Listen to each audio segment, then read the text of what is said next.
buy movie rugi ke tu? Padan muka. Assalamualaikum. Kita sekarang berada pada satu garis waktu yang sebenarnya sangat-sangat menarik, di mana dulunya master ataupun empire terbesar penghasilan animasi 3D kartun ni adalah Hollywood, Pixar, Disney. Tapi sekarang empire terbesar itu semakin runtuh sebab PA diorang sendiri. Tak habis-habis nak sebar agenda diorang. Tapi siapa sangka yang bakal mengganti tampuk cerita-cerita animasi 3D yang bertaraf antara bangsa ni adalah sebuah negara di hujung benua Asia yang bentuk macam jagung. Dan perkara ni bagi kita pengajaran yang sangat-sangat bermakna. Ya, kita boleh je nak sensor kisah-kisah cerita-cerita yang diorang buat dekat Hollywood tu, ataupun kita boleh je nak suruh boycott sebab message-message yang sangat-sangat tak patut yang diorang ketengahkan. Tapi mereka yang berfikiran cara orang menang daripada diorang sensor, daripada diorang boycott, baik kita yang gantikan the old masters yang semakin tak relevan dan semakin runtuh dalam agenda sendiri. Sekarang nak bagi tahu korang yang Ajar tengah buat jualan penghabisan stok akhir tahun. Dan ini adalah masa terbaik untuk korang dapatkan merchandise-merchandise Ajar dengan harga yang sangat-sangat murah. Peluang terbaik dan mungkin peluang yang terakhir, sebab lepas ni tak tahu mungkin dah tak ada dah stok-stok tu. Boleh layari Ajar Merch Official di Shopee. Mekamato The Movie ni saya baru tengok dan dia sangat-sangat menarik. Daripada syarikat yang samalah yang hasilkan cerita Bobo Boy. Tapi kali ni bukan Bobo Boy tapi Abah Bobo Boy. Bah Bobo Boy. Bobo Boy Bah. Kalau Bobo Boy tu kuasa dia adalah dengan kuasa dia berpecah menjadi elemen-elemen yang berbeza. Tapi Ahmad tu ni dia macam inverse, dia macam terbalik. Iaitu kuasa dia adalah dengan dia menggabungkan. Dia boleh gabungkan item-item random yang berada dekat sekeliling dia dan dia boleh jadikan satu senjata ataupun gadget baru. Jadi abah dia dengan anak dia macam terbalik, macam yin and yang ke apa ke. Macam mana dia orang boleh dapat kuasa ni? Dan ini adalah satu tema yang menjadi universe lah. Maksudnya cuba nak dikembangkan oleh syarikat Monster. Di mana lama dulu sebelum ada Bobo Boy pun, malah sebelum ada bapa dia Amato tu sendiri, ada item-item kuasa yang bertaraf universal dipanggil sebagai Power Sfera. Jadi kita diperkenalkan Power Sfera ni ada macam-macam jenis. Ada yang macam lemah sikit, ada yang kuat. Dan diorang ni macam bertebaran di seluruh angkasa raya. Jadi ada banyak soalan lah tentang Power Sfera ni. Dari mana diorang datang kan? Adakah Power Sfera induk yang paling power antara semua Power Sfera yang lain? Adakah Power Sfera ni dihasilkan oleh satu kerajaan yang telah hancur dan kehancurannya dinamakan sebagai Void Century? Dan setiap percubaan untuk mengurek balik rahsia Void Century ni akan dihalang oleh the world government. Itu je dah cerita lain pula. Jadi Mekamato ni kita dapat tengok adalah satu usaha yang kali pertama lah berlaku dalam sejarah Malaysia, di mana kita dapat lihat pengembangan satu universe daripada siri Bobo Boy ataupun daripada satu siri animasi itu dibuat satu universe yang akan berkembang dengan sangat-sangat besar. Mungkin lepas ni Papa Zola pun dapat Power Sfera dia sendiri. Jadi ditunjukkan kepada kita satu aspirasi, satu ambisi dan satu visi yang sangat-sangat besar lah oleh penghasil animasi tempatan kita ni. Nak pergi jauh.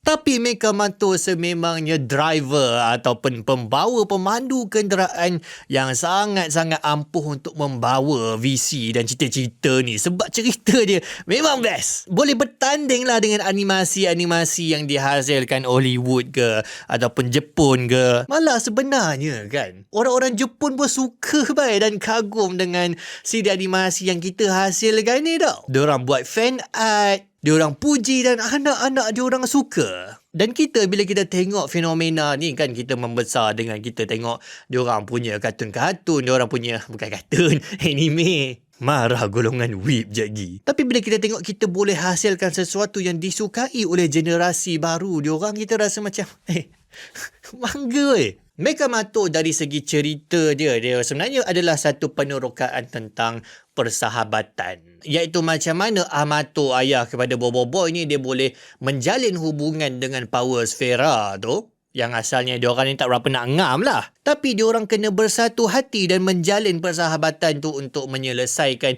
satu konflik yang lebih besar. Jadi tema dia dan macam mana filem ni dia meneroka plot dia pada 1 jam yang pertama, cerita ni 2 jam. Dia memang keanak-anakan sedikit lah. Maksudnya dia memang dibuat khasnya sejam yang pertama tu untuk tontonan kanak-kanak. Jadi cerita dia ringan dan ada banyak lawak. Lawak pun banyak lawak slapstick jugalah sebenarnya. Banyak lawak yang amatur tu dia terlanggar pokok. Lepas tu muka dia jadi... Dan agak banyak jugalah sebenarnya. Mungkin kalau orang dewasa tu, dia ni sikit lah. Dia kurang sikit nak melekat pada sejam yang pertama tu. Tapi betul-betul lepas 60 minit, betul-betul tema dan atmosfera cerita ni dia berubah. Dan penonton-penonton dewasa waktu ni jangan risau kalau anda tengah macam duduk macam ni. Lepas sejam yang pertama korang akan tengok macam ni. Yes. Dan kalau korang lah waktu korang kecil dulu ada cita-cita yang tak tercapai. Contoh cita-cita korang duk tengok cerita mecha anime kan. Lepas tu korang fikir kalau lah ada robot mecha yang lawan guna keris, yang lawan guna silat. Filem ni memang ada. Memang cool gila scene tu. Dan sebut pasal keris, silat yang kebetulan jadi tema beberapa filem Malaysia baru-baru ni. Keris memang tunggal, mat kilau tak? Ambisi dan cita-cita filem ni sebenarnya adalah untuk ketengahkan Malaysia, ketengahkan budaya kita juga.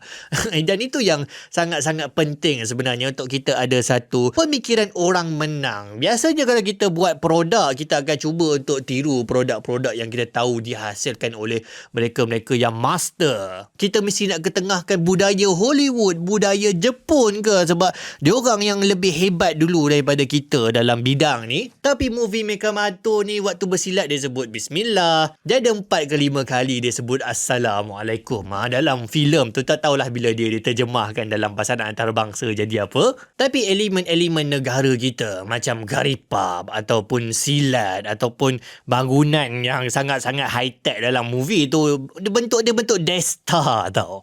Cantik gila. Secara kesimpulan dia, filem animasi Mekamato ni dia sangat-sangat menghiburkan dan akhirnya itulah yang paling penting pun. Kalau korang nak tengok dekat anak buah, nak spend 2 jam untuk tengok satu filem, memang panggung tu tak habis gelak lah daripada mula sampai habis. Tapi yang hujung-hujung tu dia jadi macam tema yang agak dalam sikit, agak berat sikit. Lebih daripada action scene yang buat mata korang tenganga. Mata tenganga, benda mulut tenganga. Kualiti grafik yang tak payah cakap lah. World class. Lebih daripada tu sebenarnya dia filem ni membawa satu ambisi, satu visi sebagai satu negara kecil yang baru nak memulakan langkah membina empayar animasi sebagai peneraju animasi. Bukan setakat Asia, tapi insya-Allah dunia pada satu masa nanti.